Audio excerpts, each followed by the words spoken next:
नमस्कार प्यारे विद्यार्थियों। लक्ष्य क्लासेज बालोतरा के YouTube चैनल में आप सभी का स्वागत है। प्यारे विद्यार्थियों, इस क्लास के माध्यम से अपन आपके 9वीं क्लास के भूगोल विषय का जो प्रश्न बैंक है, यानी पहले पार्ट का जो क्वेश्चन पेपर है, अभ्यास प्रश्न नहीं, जो टेस्ट क्वेश्चन पेपर है, जो प्रश्न बैंक है, उसके उत्तरमाला की बातचीत करेंगे। ठीक है, जिसके अंदर मैं सारे प्रश्नों का बिल्कुल व्याख्यात्मक तरीके से उत्तर देने का प्रयास करूंगा, जिससे आप बहुत आसानी से अच्छे ढंग से उनको समझ पाएंगे। क्लास शुरू करने से पहले कुछ मेरे दिशा निर्देश हैं, उनको समझ लीजिए।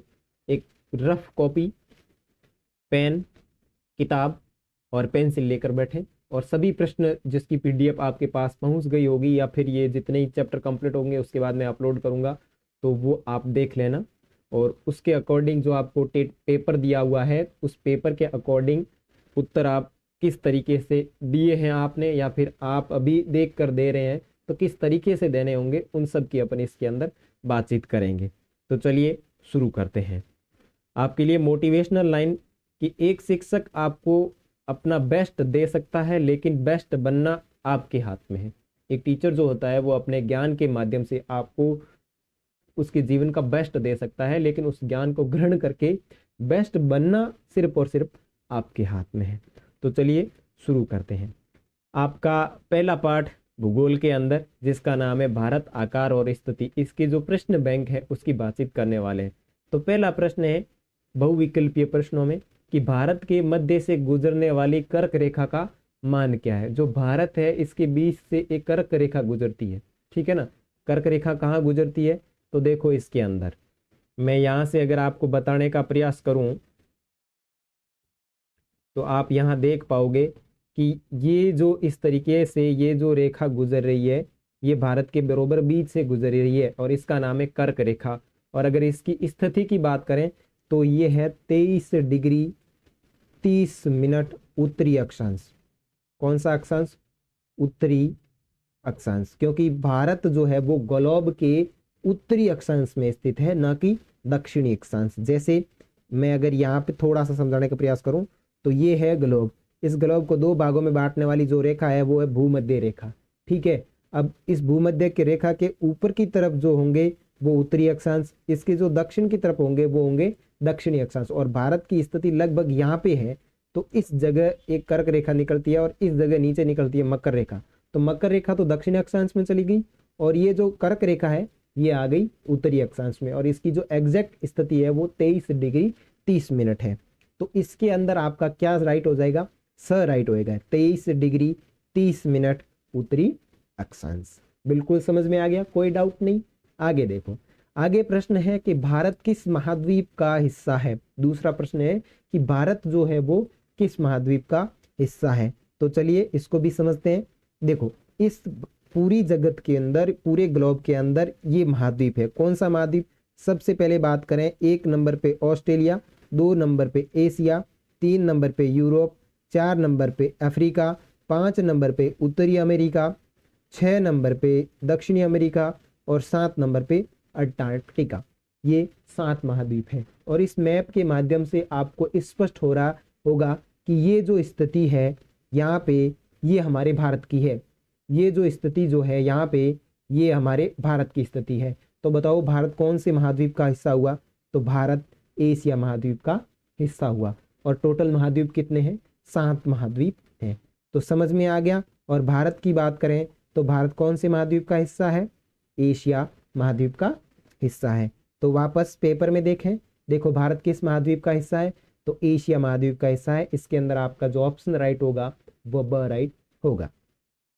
आगे देखो, भारत का क्षेत्रफल विश्व के कुल क्षेत्रफल का कितना है। देखो भारत का जो क्षेत्रफल है वो विश्व के कुल क्षेत्रफल का 2.4% है। कैसे, इधर देखो, देखो ये जो पूरा वर्ल्ड का जो मैप है, इस वर्ल्ड के मैप के अंदर ये जो भारत का हिस्सा है, कौन सा हिस्सा, ये वाला जो भारत का हिस्सा है, इस भारत के हिस्से का इस पूरे विश्व के अंदर कितना योगदान है, तो ये 2.4% योगदान है। यानी जो भारत का आपका 32,87,263 किलोमीटर जो क्षेत्रफल है भारत का, ये पूरे विश्व में अगर बात करें तो पूरे विश्व के क्षेत्रफल का 2.4% हिस्सा घेरता है। ठीक है, यहाँ समझ में आ गया। उसके बाद में देखो भारत के उत्तर में स्थित नवीनतम पर्वतमाला या पर्वत श्रृंखला कौन सी है, तो इसके अंदर आपका ब राइट होगा, हिमालय। अपने क्लास के अंदर बहुत अच्छे तरीके से पढ़ा है इस प्रश्न को। देखो अगर आपने अभी तक पहले की जो क्लास है ना वो नहीं देखी है ना, तो यूट्यूब पे जाना आपको, और यूट्यूब पे जाने के बाद में @लक्स क्लास से बालोतरा सर्च करना है। उसके बाद में आपको यहाँ जैसे 9th क्लास की भूगोल दिख रही है उसके ऊपर क्लिक करना है, और यहाँ मैंने पूरी प्लेलिस्ट के अंदर क्रमानुसार क्लासें डाल रखी है, ठीक है ना। जैसे अभी अपन ने पहला पार्ट पढ़ लिया है, दूसरा पार्ट पढ़ लिया है और तीसरा चल रहा है, तो अभी मैं पहले और दूसरे के टेस्ट पेपर डालूंगा, उसके बाद में तीसरे की थोड़ी बहुत शुरुआत की हुई है, उसके बाद तीसरा अपन आगे पढ़ेंगे, ठीक है ना। तो चलो वापस आ जाते हैं अपने चैप्टर पे। ओके, ठीक है। तो मैं ये देख लिया अपन ने, भारत के उत्तर जो है ना, उत्तरी दिशा, उसके अंदर जो हिमालय बना हुआ है वो नवीनतम पर्वत श्रृंखला है, यानी नई श्रृंखला है। और भारत में के अंदर अगर पुरानी पर्वत श्रृंखला की बात करेंगे तो आपकी अरावली होगी, ठीक है ना। उसके बाद में देखो निम्नलिखित में से कौन सा जोड़ा नवनिर्मित केंद्र शासित प्रदेश का है, तो ये जो है जम्मू कश्मीर लद्दाख, ये जो है नवनिर्मित केंद्र शासित प्रदेश का जोड़ा है। और भारत के अंदर केंद्र शासित प्रदेश को याद करने की जो ट्रिक है तो वो इस तरीके से है, आप इस तरीके से देख सकते हो। दादा दिल्ली से अंडा लाया लक्ष्य और पंडू ने जम्मू में खाया। देखो दादा नगर हवेली एंड दमन दीव इसके अंदर आ जाएगा, ठीक है। दिल्ली का हो जाएगा दिल्ली, चे का मतलब हो जाएगा चंडीगढ़, अंडा से हो जाएगा अंडमान निकोबार द्वीप समूह, लाया से हो गया लद्दाख, लक्ष्य से हो गया लक्षद्वीप, पंडू से हो गया पंडुचेरी और जम्मू से हो गया जम्मू कश्मीर, ठीक है। और इनकी स्थिति देखें तो देखो यहाँ पे हमारा अंडमान निकोबार द्वीप समूह है, यहाँ पे आपका पंडुचेरी है, यहाँ ये जो लक्षद्वीप है, यहाँ ये दादरा नगर हवेली है, यहाँ पे आपका दिल्ली, ये यहाँ पे चंडीगढ़, ये जम्मू कश्मीर और ये लद्दाख। मैप के अंदर इनकी स्थिति इस प्रकार है। तो आपके पास अगर मैप है तो इनको बढ़िया अच्छी तरीके से समझ सकते हैं, और ट्रिक भी आप इसको याद रख सकते हैं, ठीक है बच्चों। तो आपका ये क्वेश्चन कंप्लीट, पांचवा, बढ़िया अच्छी तरीके से समझ में आ गया। ओके ओके, कर्क रेखा भारत के कितने राज्यों से होकर के गुजरती है। जो कर्क रेखा अपन ने 23.5 डिग्री अभी देखा था, वो भारत के कितने राज्यों से होकर के गुजरती है। तो देखो कर्क रेखा जो है वो भारत के 8 राज्यों से होकर के गुजरती है। और इसकी क्रमानुसार ट्रिक क्या है कि गज राज मध्य से झापत्री में गए, ठीक है ना। गज से हो गया गुजरात, राज से हो गया राजस्थान, मध्य से हो गया मध्य प्रदेश, छह से हो गया छत्तीसगढ़, झा से हो गया झारखंड, ठीक है। त्रि से हो गया, इसमें प जो है इसमें आपको पश्चिम बंगाल याद रखना है, और त्रि से हो गया त्रिपुरा, ठीक है ना। और एम से ये जो म है इसमें हो गया आपका मिजोरम। तो गजराज मध्य से झापत्री में गए, इसके अनुसार आप बात करेंगे तो टोटल कितने राज्य होंगे, 8 राज्य होंगे, ठीक है ना। कर्क रेखा जो है वो भारत के 8 राज्यों से होकर के गुजरती है। देखो उसके बाद में है देश का सबसे पूर्वी देशांतर कौन सा है। इसके बाद में आपका 7 नंबर का जो क्वेश्चन है वो ये कह रहा है कि देश का सबसे पूर्वी देशांतर कौन सा है। पूर्वी देशांतर कौन सा है, तो इन ऑप्शन में से अपन बात करेंगे तो ये आपका सबसे पूर्वी देशांतर है, 97 डिग्री 25 मिनट पूर्वी देशांतर। इसमें अगर मैं मैप के माध्यम से आपको बताने की अगर कोशिश करूं तो यहाँ आप देख सकते हो। देखो भारत के जो देशांतर की शुरुआत हो रही है वो 68 डिग्री 7 मिनट से हो रही है, लेकिन सबसे पूर्वी देशांतर कौन सा है, 97 डिग्री 25 मिनट जो है वो यहाँ से गुजरता है। तो ये भारत का सबसे पूर्वी देशांतर हुआ, ठीक है। नेक्स्ट अरुणाचल प्रदेश और गुजरात के स्थानीय समय में कितना अंतर हो सकता है। तो इसके स्थानीय समय के अंदर 2 घंटे का अंतर है। अब 2 घंटे का अंतर आपको कैसे पता चला, तो इधर आइए, देखो यहाँ कितना है, 68 डिग्री 7 मिनट और 97 डिग्री 7 मिनट। ये 2 घंटे कैसे निकलेगा, आप क्या करना, 97 degree 25 minute minus 68 degree 7 minute, ये माइनस करना, ठीक है। अब इसका जो उत्तर प्राप्त होगा आपको, इस उत्तर से क्या करना, 4 से गुणा कर लेना। इस उत्तर से क्या करना, 4 से गुणा करोगे तो आपको मिनटों में प्राप्त होगा टाइम। जैसे मैं आपको करके बताऊं, जैसे आप 25 में से 7 घटाओ, ठीक है। आप क्या कीजिए, 25 माइनस 7 कीजिए, आपके रहे 18 डिग्री, ठीक है। इधर आपके कितने, 97 माइनस 68 कीजिए, ये रहे आपके 29, 29 डिग्री 18 मिनट। अब इसको क्या कीजिए, गुणा कीजिए, 29 इंटू 4 कीजिए, क्योंकि 1 डिग्री देशांतर पार करने में आपको 4 मिनट का समय लगता है, तो 29 पार करने में कितना समय लगेगा, तो 29 गुणा 4 कितने करोगे, 29 गुणा 4, तो आगे लगभग आपके बराबर 116 मिनट। कितने आ गई, 116 मिनट, और ये 18 तो पहले से ही है, ठीक है ना, तो 116 मिनट आ गई। अब 116 में अगर आप घंटों का निकालने की कोशिश करोगे तो क्या हुआ आपके 116 में आपको क्या करना है, माइनस करना है, तो 1 घंटा और लगभग 56 मिनट आपके पास में रहते हैं, तो लगभग कितना हुआ, 2 घंटे प्राप्त हुए आपको। कितने प्राप्त हुए, 2 घंटे प्राप्त हुए। तो इसके अकॉर्डिंग अपन देखेंगे तो आपका जो समय होगा वो 2 घंटा होगा, यानी गुजरात से और अरुणाचल प्रदेश में टाइम का जो अंतर होगा वो कितने का होगा, 2 घंटे का होगा। भारत के दक्षिण में कौन सा सागर है, भारत के दक्षिण के अंदर जो है वो हिंद महासागर है। इधर देखिए, भारत का जो दक्षिणी क्षेत्र है उसके अंदर हिंद महासागर स्थित है। देखिए ये भारत का दक्षिणी क्षेत्र है, और यहाँ पे अगर अपन बात करेंगे इस वाले इलाके, यानी ये दक्षिणी भाग है, ठीक है, और यहाँ कौन सा है, हिंद महासागर है, ठीक है ना। प्रश्न स्पष्ट हो गया। उसके बाद में आगे देखो, अरब सागर में कौन सा द्वीपीय देश स्थित है, या फिर अरब सागर में कौन सा द्वीप स्थित है। तो सबसे पहले इधर मैप पे आ जाओ, अरब सागर देखो कहाँ है अरब सागर, ये रहा अरब सागर, दिखा आपको अरब सागर, यहाँ पे दिख गया अरब सागर। इस अरब सागर के अंदर कौन सा द्वीपीय देश स्थित है, तो लक्षद्वीप स्थित है।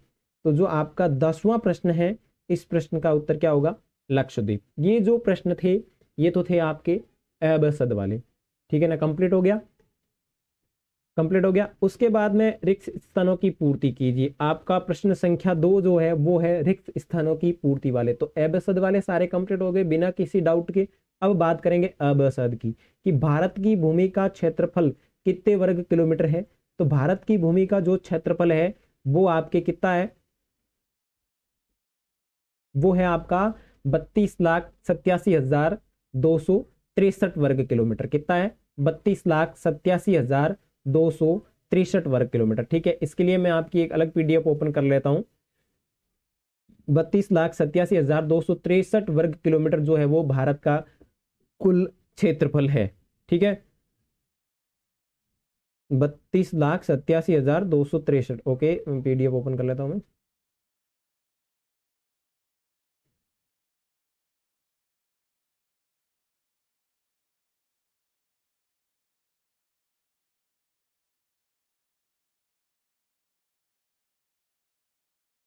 ओके, नेक्स्ट,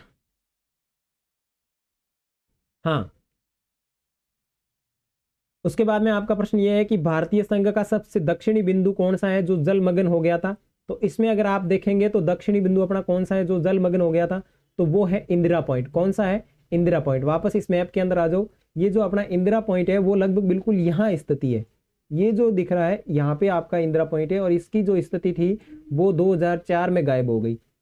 2004 में क्या हुई, गायब हो गई, यानी समाप्त हो गया था। क्यों हो गया, क्योंकि यहाँ पे आई थी सुनामी। कब आई थी सुनामी, सुनामी आई थी 2004 में। 2004 में सुनामी आने के कारण इस जगह जो इंदिरा पॉइंट था वो पूरी तरीके से जल के अंदर गायब हो गया था। तो यहां आपका ये प्रश्न स्पष्ट हो गया, ठीक है। उसके बाद में अरब सागर भारत के कौन सी दिशा में स्थित है। तो अरब सागर जो है वो भारत के पश्चिमी दिशा में स्थित है। यहां इसने गलती से पूर्व दे दिया, तो ये गलत ऑप्शन है, ठीक है। इधर देखो, अब मैं बात करूं अरब सागर की, तो देखो अरब सागर जो है वो भारत के कौन सी दिशा में है। ये जो स्थिति है ये अरब सागर की पश्चिमी स्थिति है। कौन सी स्थिति है, पश्चिमी स्थिति है, ठीक है। और ये जो स्थिति है ये पूर्वी स्थिति है। अगर पूछा जाता कि भारत के पूर्व में कौन सी जलीय स्थिति है, तो यहाँ पे अपना सही जो होता वो होता बंगाल की खाड़ी। अगर पूछ रहा है कि भारत के पश्चिम में कौन सी जलीय स्थिति है, तो वो है अरब सागर। अगर यहाँ प्रश्न इस तरीके से पूछ लेता कि अरब सागर की कौन सी दिशा में भारत की स्थिति है, तो उत्तर होगा पूर्वी। मैं इसको थोड़ा सा हैंड रिटन करके आपको समझाने का प्रयास करता हूं। देखो ये भारत का मैप है, ये इस तरीके से भारत का मानचित्र अपन बनाने की कोशिश करते हैं, तो ये इस तरीके का हिस्सा है। अब इस तरफ जो है वो है अरब सागर, अरब सागर। यहां है हिंद महासागर, और यहाँ है बंगाल की खाड़ी। ठीक है, अब ये कौन सी दिशा है, ये उत्तर दिशा है, ये पूर्व दिशा है, ये पश्चिम दिशा है और ये दक्षिण दिशा है। अब प्रश्न ये पूछा गया है कि अरब सागर जो है वो भारत की कौन सी दिशा में है, तो ये वाली जो दिशा है यहाँ पे है। अगर पूछा जाता पश्चिम दक्षिण, दक्षिण पश्चिम, तो दक्षिण पश्चिम राइट होगा, क्योंकि ये दक्षिण और पश्चिम के बीच में, और खाली पश्चिम दे रखा है तो पश्चिम के अंदर है। ठीक है, और अगर पूछा जाता इस अरब सागर के कौन सी दिशा में भारत स्थित है, तो अरब सागर के तो पूर्व में है, और भारत के अंदर अगर बात करें तो अरब सागर जो है वो पश्चिम दिशा में है। स्पष्ट हो गया, हो गया? ठीक है, ओके, आगे देखते हैं। तो यहां जो पूर्व दे रखा है वो आप पश्चिम कर लेना। ठीक है, उसके बाद में चौथा प्रश्न देखो कि भारत के पूर्वी दिशा में जलीय संरचना को क्या कहा जाता है, कि पूर्वी दिशा के अंदर जो जलीय संरचना है उसको क्या कहते हैं, बंगाल की खाड़ी कहते हैं, जो यहाँ पे आप देख रहे हो। ठीक है, तो यहाँ पे भी आपका स्पष्ट हो गया, इसको कहते हैं बंगाल की खाड़ी। उसके बाद में आगे दे रखा है कि भारत की तटीय सीमा किलोमीटर में है। तटीय सीमा जो है वो भारत की है 7516.6 किलोमीटर। तटीय सीमा का क्या मतलब हुआ, ये यहां से लेकर के, मैं आपको मैप के अंदर बताने की कोशिश करूं तो ये यहां से शुरू होती है। कहां से शुरू होती है, ओके, थोड़ा इसकी साइज छोटी कर लेते हैं। हाँ, तटीय सीमा देखो ये दिख रहा है ना, यहाँ से, ये देखो यहाँ से इस तरीके से होती हुई यहाँ से यहाँ तक, ये जो तटीय सीमा है ये जो है 7516.6 किलोमीटर। ठीक है, समझ में आ गया? तटीय जो सीमा है वो कितनी है, 7516.6 किलोमीटर। ओके, नेक्स्ट जो है कि पूर्वी देशांतर उत्तर प्रदेश के कहां से गुजरता है। देखो इसके दो आंसर हो सकते हैं कि पूर्वी देशांतर जो है वो उत्तर प्रदेश के कहां से गुजरता है, तो इधर आओ, इसके अंदर देखो पूर्वी देशांतर जो आपको दिख रहा है इसके अंदर थोड़ा ज्यादा कचरा हो गया तो मैं इसको साफ कर लेता हूं। ओके,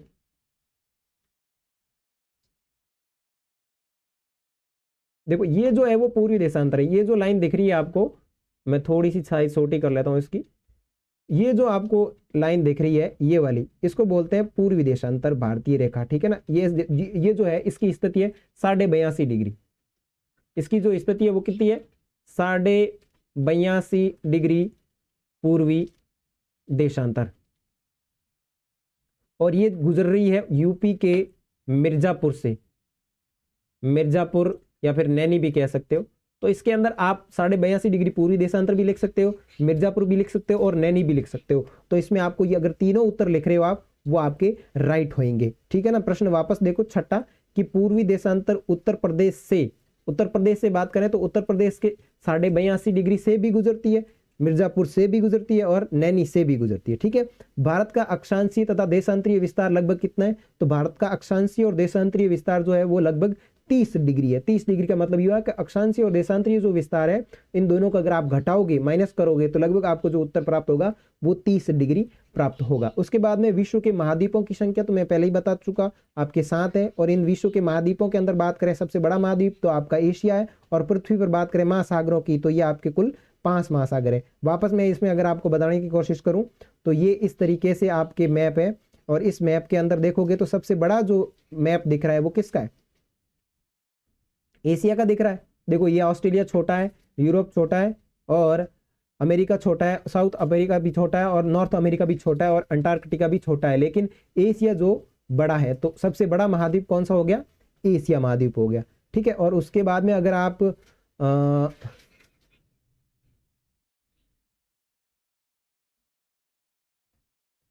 ओके, ठीक है, नेक्स्ट देखो। तो ये आपके सारे कंप्लीट हो गए। अब आपके प्रश्न आ रहे हैं एक वाक्यांश वाले उत्तर के। निम्नलिखित प्रश्नों के उत्तर दीजिए, वो भी एक वाक्य में देने हैं। तो पृथ्वी के मध्य में 0 डिग्री अक्षांश रेखा को किस नाम से जाना जाता है, तो इसको कहते हैं भूमध्य रेखा कहा जाता है। अब वापस इधर आ जाओ कि भाई ये क्या लफड़ा है, तो इधर देखो ये दिख रही है आपको, ये जो मैप है ना, इसको आप थोड़ा अच्छे से समझिए, सारे डाउट आपके क्लियर हो जाएंगे। ठीक है ना, ये लो, ये लो, इधर इसको थोड़ा सा अच्छे से समझो कि भूमध्य रेखा क्या है। इधर देखिए आप, ये जो दिख रही है नहीं रेखा, ये इसको बोलते हैं 0 डिग्री अक्षांश रेखा। जैसे ये दिखा हुआ है ना 0 डिग्री, तो इसको बोलते हैं 0 डिग्री अक्षांश रेखा। और इसका एक और नाम है, इसका नाम है भूमध्य रेखा। क्या नाम है, भूमध्य रेखा, इसका क्या नाम है? भूमध्य रेखा इसका नाम है। 0 डिग्री अक्षांश या फिर इसका नाम है भूमध्य रेखा। अब यही जो रेखा है इसके उत्तर की तरफ जो होंगे वो तो होंगे उत्तरी अक्षांश, क्या होंगे? उत्तरी अक्षांश। इसके दक्षिण की तरफ होंगे वो होंगे दक्षिणी अक्षांश। इसी प्रकार ये देखो आपको ये एक लाइन दिख रही है, इसका नाम जो है वो 23.5 डिग्री दक्षिणी अक्षांश जो है इसका नाम है मकर रेखा,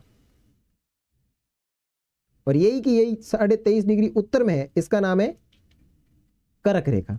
समझ में आ गया आपको? अब भारत कहाँ है? भारत यहाँ पे है, ठीक है ना। अब भारत यहाँ पे है तो भारत कौन सी दिशा में हो गया? उत्तरी अक्षांश में हो गया, और भारत के बीचों बीच से जो गुजरती है उसको बोलते हैं 23.5 डिग्री कर्क रेखा, ठीक है। कंफ्यूजन खत्म। तो इसको भूमध्य रेखा भी कहते हैं। उसके बाद में दूसरा है कि भारत के स्थलीय पड़ोसी देशों की संख्या कितनी है। स्थलीय पड़ोसी देशों की बात करें तो अपने स्थलीय पड़ोसी देश जो है वो 7 है, न कि 8 है। इसने उत्तर गलत छाप रखा है, उत्तर जो है वो 7 है। कौन कौन से हैं? इधर देखो, ये रहे आपके स्थलीय पड़ोसी देश। कौन कौन से हैं? इधर देखिए। सबसे पहले स्थलीय पड़ोसी देश की बात करेंगे तो आपके 1 नंबर पे आएगा पाकिस्तान, 2 नंबर पे अफगानिस्तान, 3 नंबर पे चाइना, 4 नंबर पे नेपाल, 5 नंबर पे भूटान, 6 नंबर पे म्यांमार और 7 नंबर पे बांग्लादेश। स्थलीय पड़ोसी देश का मतलब ये हुआ कि ऐसे पड़ोसी देश जिनसे अपनी स्थल की सीमा लगती है, न कि समुद्र या पानी की। भाई समुद्र या पानी की जो सीमा लगेगी उसको अपन बोलेंगे तटीय पड़ोसी देश, ठीक है। और जो स्थल की सीमा लगती है यानी डायरेक्ट भूमि की जो सीमा लगती है उसको बोलते हैं स्थलीय देश। तो कितने हैं?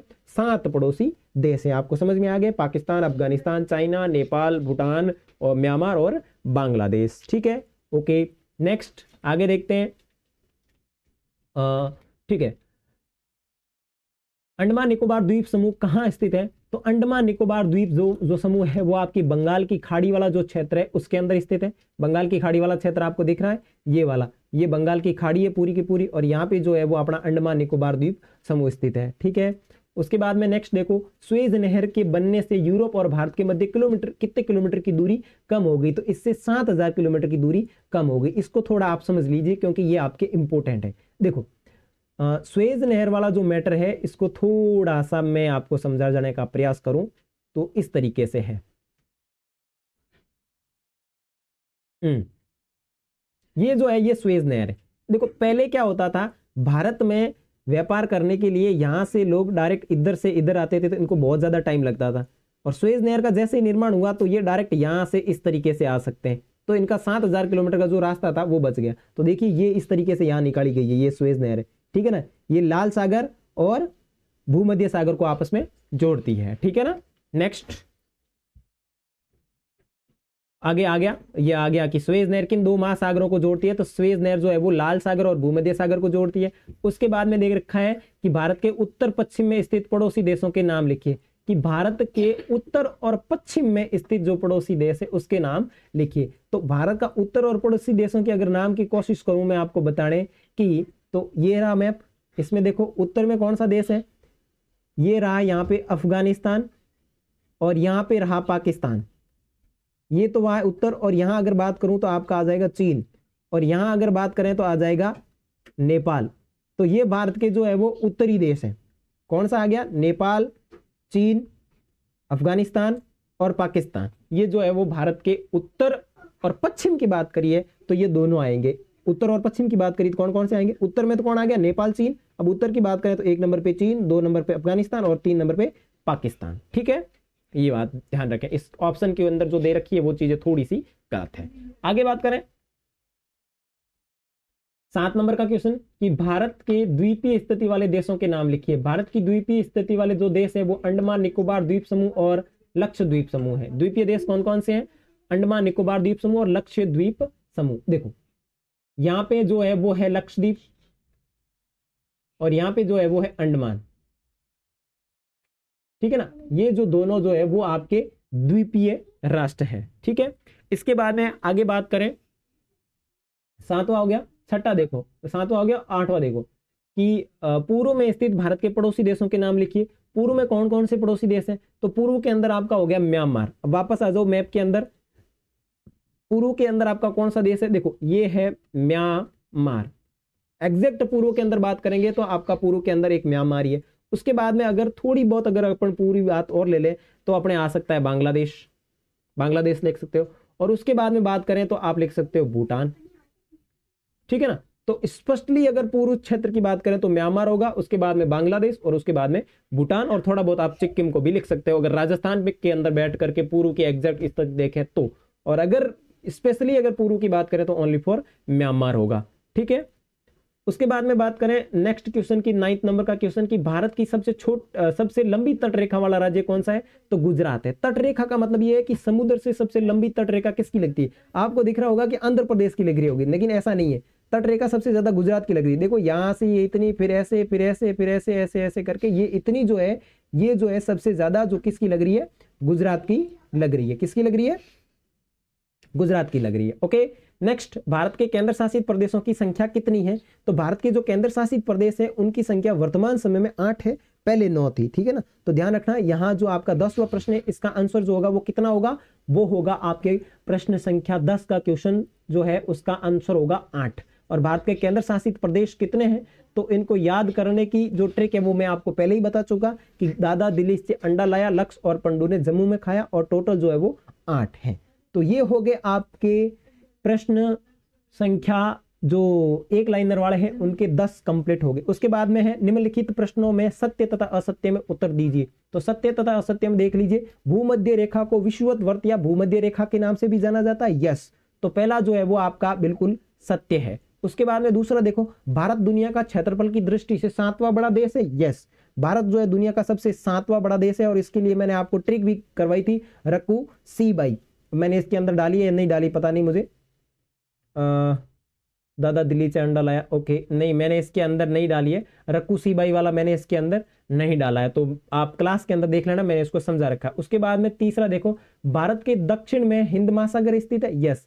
भारत के दक्षिण के अंदर हिंद महासागर स्थित है, ठीक है। उसके बाद में चौथा प्रश्न देखो, भारत की स्थलीय सीमा रेखा लगभग 7516 किलोमीटर है, नहीं, भारत की स्थलीय सीमा 7516 नहीं है, इसका मतलब असत्य है, क्योंकि ये जो सीमा बता रखी है ये बता रखी है किसकी, तटीय सीमा रेखा बता रखी है। ओके, नेक्स्ट बात करें 5 नंबर क्वेश्चन की कि सुएज नहर का निर्माण कब हुआ, 1869 के अंदर हुआ था, तो ये बात बिल्कुल सत्य है। उसके बाद में क्षेत्रफल की दृष्टि से रूस विश्व का सबसे बड़ा देश है, यस।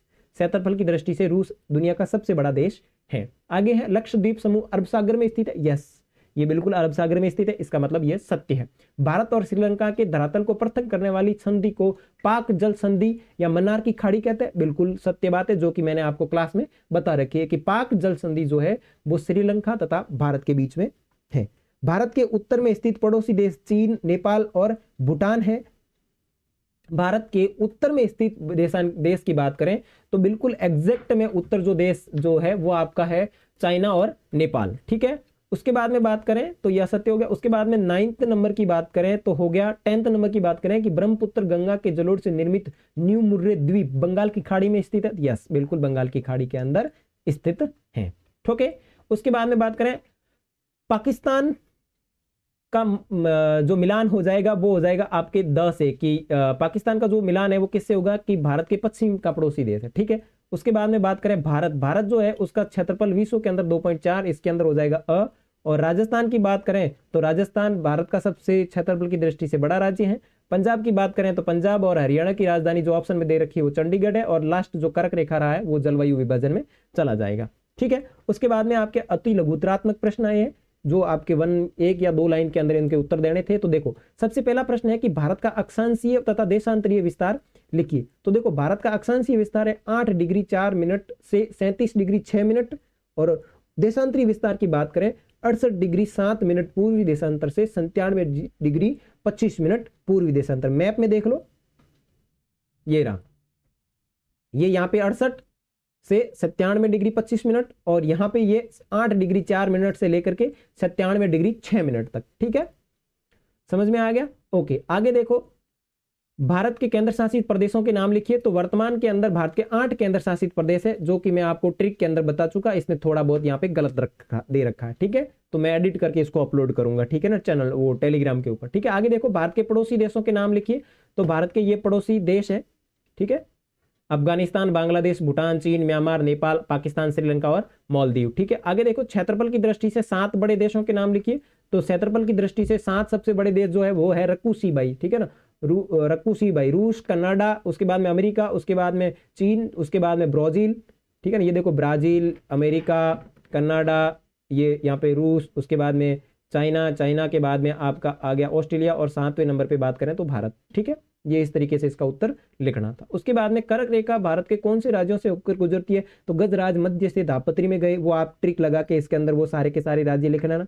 ठीक है, ये कंप्लीट हो गया। उसके बाद में भारत किन देशों से मिलकर जो भारतीय उपमहाद्वीप है वो किन देशों से मिलकर बनता है, तो इस प्रश्न का उत्तर ये है कि भारतीय उपमहाद्वीप जो है इसके जो पड़ोसी जो राष्ट्र हैं इनसे मिलकर के बनता है, उन सभी का नाम लिखना है। कि इस महाद्वीप में आमतौर पर भारत, पाकिस्तान, बांग्लादेश सम्मिलित किए जाते हैं, नेपाल, भूटान और श्रीलंका को भी इसमें शामिल किया जाता है, कभी कभी अफगानिस्तान और मालदीव को भी इसमें शामिल कर लेते हैं। उसके बाद में है 7 नंबर, भारत के तीनों और विस्तृत जल राशियों के नाम लिखिए। कि भारत जो है इसके तीनों और जल राशियां कौन कौन सी है, इसको देखो तो तीनों और कौन सी है, पूर्व में बात करेंगे तो बंगाल की खाड़ी, पश्चिम में बात करेंगे तो अरब सागर, और दक्षिण में बात करेंगे तो हिंद महासागर। वापस मैप में आ जाओ, मैं आपको मैप के अंदर दिखा देता हूं कि देखो इधर आपका है वो अरब सागर, इधर जो है वो बंगाल की खाड़ी, और इधर जो है वो हिंद महासागर। तीनों स्थिति हो गई, और तीनों ओर से पानी से घिरा हुआ है, इसलिए इसको कहा जाता है प्रायद्वीपीय क्षेत्र कहा जाता है। ठीक है, उसके बाद में भारत के पश्चिमी समुद्री तट पर किन राज्यों के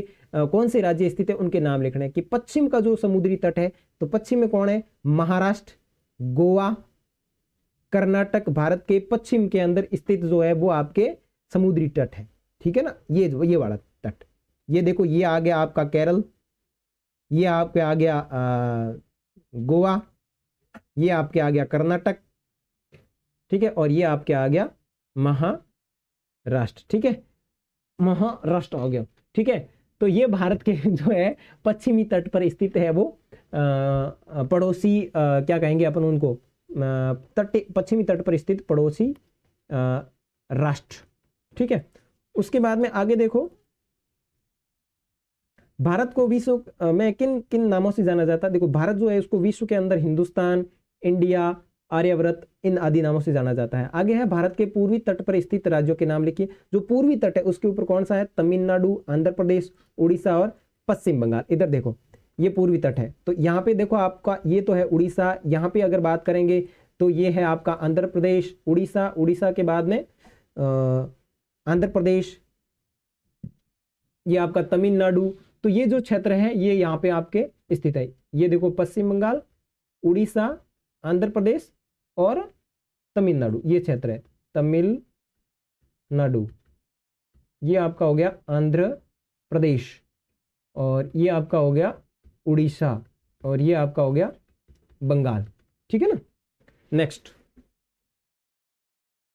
भारत यामोत्तर से क्या आशय है। भारत का मानक यामोत्तर, सबसे पहले तो आपको बता दें कि 82.5 डिग्री यामोत्तर या देशांतर को भारत का यामोत्तर भी कहा जाता है। ध्यान रहे कि मानक समय वह समय है जो किसी देश के विस्तृत भूभाग के लोगों के व्यवहार के लिए स्वीकृत होता है, उसे कहते हैं भारत का मानक समय रेखा। इस पूरी रामायण को छोड़ो और यहाँ इधर ध्यान दे के देखो कि ये जो भारत राष्ट्र है इसके यहाँ से बिल्कुल एक रेखा गुजरती है इस तरीके से, और जिसका नाम है 82.5 डिग्री पूर्वी देशांतर, और इसी रेखा को कहा जाता है यामोत्तर रेखा। क्या कहा जाता है, यामोत्तर रेखा कहा जाता है, और ये भारत के अंदर समय देखने के लिए उपयोग में ली जाती है। ठीक है।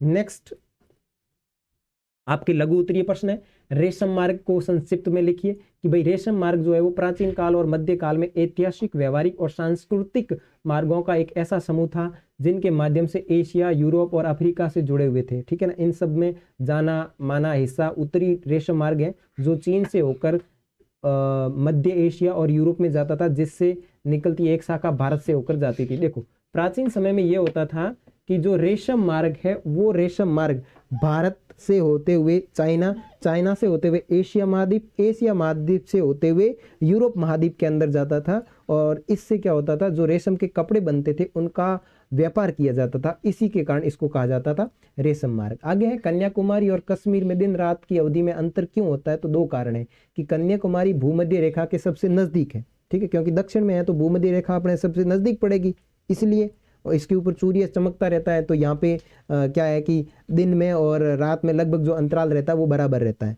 और भूमध्य रेखा से दूरी होने के कारण जो कश्मीर वाला जो क्षेत्र है वहाँ पे दिन और रात में कम अंतराल होगा। और दूसरी बात करें कि भूमध्य रेखा से दूर पड़ता है तो जम्मू कश्मीर में ज़्यादा ठंड रहती है, और जो कश्मीर जो कन्याकुमारी वाला जो क्षेत्र है वो भूमध्य रेखा के नज़दीक रहता है, इसलिए यहाँ पे जो है दिन में तापमान गर्म और रात में तापमान सुहाना रहता है। आगे सुएज नहर के निर्माण से भारत और यूरोप के महत्व को स्पष्ट कीजिए। तो जो सुएज नहर होती थी वो क्या हुआ, इस तरीके से मैप में थोड़ा सा आप वापस देख लो, ये जो बनाई गई है वो सुएज नहर है, ठीक है ना। तो पहले क्या होता था कि भारत के अंदर व्यापार करने के लिए लोग इधर से होकर घूमकर जाते थे, ये जो पीली पीली दिख रही है ना, इधर से होकर के घूमकर जाते थे, तो यहाँ जाने पर इनको ज़्यादा समय लगता था। तो सुएज नहर क्या किया गया कि इधर बीच से होकर के एक रास्ता बनाया गया, इसको काट करके, ठीक है ना, ये जो चीज़ दिख रही है इनको काट करके यहाँ एक रास्ता बनाया गया था, ठीक है। इस रास्ते से होकर के सुएज नहर निकाली गई, जिससे क्या हुआ कि भारत आने पर जो 7,000 किलोमीटर का जो एक्स्ट्रा रास्ता था ना वो पूरा यहाँ से कट हो गया। अब लोग डायरेक्ट यहाँ से आ सकते हैं और व्यापार है वो इनका जो है वो आसान हो गया, ठीक है। इधर इसमें देख लो वापस कि सुएज नहर बन जाने से यूरोप और सुदूर पूर्व के दो देश थे उनके मध्य दूरी घट गई, जैसे कि लिवपुरम पुल से मुंबई आने का 7,250 किलोमीटर तथा हांगकांग पहुंचने का 4,500 किलोमीटर तथा न्यूयॉर्क से मुंबई पहुंचने का 4,500 किलोमीटर जो दूरी थी वो बिल्कुल कम हो गई। और इस नहर के कारण भारत और यूरोप के जो देश हैं उनके बीच में जो व्यापारिक संबंध है वो बिल्कुल प्रगाढ़ हो गए। उसके बाद में भुवन पोर्टल, तो जो भुवन पोर्टल है वो एक स्कूल का ऐसा पोर्टल है जहां प्राकृतिक संसाधन, पर्यावरण और सतत विकास में उनकी भूमिका के बारे में छात्रों के बीच जागरूकता लाने के लिए मानचित्र आधारित शिक्षा प्रदान करता है, ठीक है ना। और स्कूल भुवन एक पोर्टल है जो देश की प्राकृतिक संसाधन, पर्यावरण और सतत विकास में उनकी भूमिका के बारे में छात्रों के बीच जागरूकता लाने के लिए मानचित्र आधारित शिक्षा प्रदान करना। कहने का तात्पर्य यह कि भुवन पोर्टल एक इस प्रकार का पोर्टल है जिसके ऊपर मानचित्र बना करके बच्चों को भूगोल की जानकारी दी जाती है। जो आपकी भूगोल होती है कि भूगोल में कैसा किस तरीके से होता है, कहाँ कौन सा मैप होता है, ये सारी चीजें जो है वो एक मानचित्र बना के दी जाती है, उसको बोला जाता है भुवन पोर्टल, ठीक है ना। उसके बाद में कर्क रेखा का भारत की जलवायु पर 2 महत्व लिखिए। देखो कर्क रेखा उत्तरी स्थित भागों को उष्ण कटिबंधीय जलवायु का विस्तार पाया जाता है। थार का मरुस्थल ग्रीष्म ऋतु में तप्त होकर निम्न वायुदाब बना देता है और दक्षिण में पश्चिमी मानसून हवाओं को आकृष्ट कर उनके अंदर पूरे भारत में बारिश करने का जो काम करती है वो कर्क रेखा करती है। उसके बाद में आपके दीर्घ उत्तरीय प्रश्न है जो आपको बड़े बड़े उत्तर लिखने होते हैं, वो है कि भारत को उपमहाद्वीप की संज्ञा क्यों दी जाती है। इसके 3 बिंदु स्पष्ट करने। तो सबसे पहला है कि भारत का जो बड़ा टुकड़ा है वो आत्मनिहित है और विभाजन बनाता है, जो उसे उपमहाद्वीप के रूप में जाना जाता है। क्योंकि दक्षिण के अंदर बात करें एशिया में, तो एशिया महाद्वीप के दक्षिण के अंदर सबसे बड़ा देश वो है भारत है। और इस भारत के पास में काफी पड़ोसी देश जो है वो केवल और केवल भारत के ऊपर ही निर्भर रहते हैं, इसलिए भारत को कहा जाता है उपमहाद्वीप, ठीक है ना। और इसके अंदर आप लिख सकते हैं कि इसलिए इसको उपमहाद्वीप कहा जाता है। और जो भारत के पड़ोसी देश हैं उन सब से मिलकर ये बनता है, तो उसमें आप उन पड़ोसी देशों के नाम भी लिख सकते हैं। उसके बाद में ये कहें कि मुख्य महाद्वीप का हिस्सा प्रतीत होता है, इसलिए भारत को उपमहाद्वीप के रूप में जाना जाता है। ऐतिहासिक रूप से भारत एक महाद्वीप हुआ करता है तथा बाद में भूमि के निरंतर आंदोलन और महाद्वीपीय बहाव के कारण यह एशिया का हिस्सा माना जाता है। आगे देखो हिंद महासागर में भारत की केंद्रीय स्थिति को स्पष्ट करना है। तो भारत हिंद महासागर में केंद्रीय स्थिति इसलिए रखता है, एकमात्र देश है जिसका नाम भारत यानी हिंदू के नाम पर इसका नाम पड़ा है हिंद महासागर, ठीक है। और यह राजनीतिक, व्यापारिक और आर्थिक दृष्टि से केंद्रित है। हिंद महासागर एशिया, यूरोप और अफ्रीका तीनों महाद्वीप से जुड़ा हुआ है और इससे तेल का व्यापार होता है। भारत का लगभग 78% व्यापार हिंद महासागर से होता है। भारत के संसाधनों की बड़ी मात्रा इसी महासागर से प्राप्त होती है। और सांस्कृतिक दृष्टि से अन्य बात करें तो यहाँ पे भी हिंद महासागर महत्वपूर्ण है। उसके बाद में लास्ट जो प्रश्न है वो है भारत में मानक समय की आवश्यकता क्यों है। तो देखिए मानक समय जो है वो प्रत्येक देश के लिए होता है और देश के विस्तृत भूभाग के लोगों के व्यवहार के लिए स्वीकृत होता है, इसको भारत का मानक समय कहा जाता है। और अरुणाचल प्रदेश व गुजरात के मध्य मानक समय की बात करें तो 2 घंटे का अंतर है, वो चीज़ इसमें लिख सकते हैं। और समय संबंधित स्थानीय आवश्यकताओं की पूर्ति के लिए भी मानक समय का उपयोग किया जाता था। तो ये था आपके फर्स्ट चैप्टर से संबंधित जितने भी प्रश्न बैंक थे उन सब के उत्तर। नेक्स्ट अपन प्रश्न बैंक की बात करेंगे जो आपका दूसरा अध्याय है उसकी। तब तक के लिए नमस्कार, जय हिंद, बाय बाय।